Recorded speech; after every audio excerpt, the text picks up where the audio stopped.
গরুর পায়া দিয়ে নিহারি রান্না করা।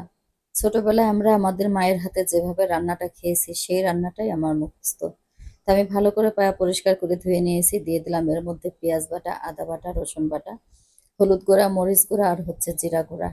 তা এটা দিয়ে আমি এর মধ্যে দিয়ে দিলাম কয়েকটা গোলমরিচ আর স্বাদ মতো লবণ, তেজপাতা, এলাচ, লবঙ্গ, দারচিনি, দিয়ে দিলাম একটু সরিষার তেল সামান্য পরিমাণে, মাত্র 2 থেকে 3টা কাঁচামরিচ দিয়ে পরিমাণ মতো পানি দিয়ে আমি খুন্তিটা দিয়েই ভালো করে প্রেসার কুকারের মধ্যেই মাখিয়ে নিলাম।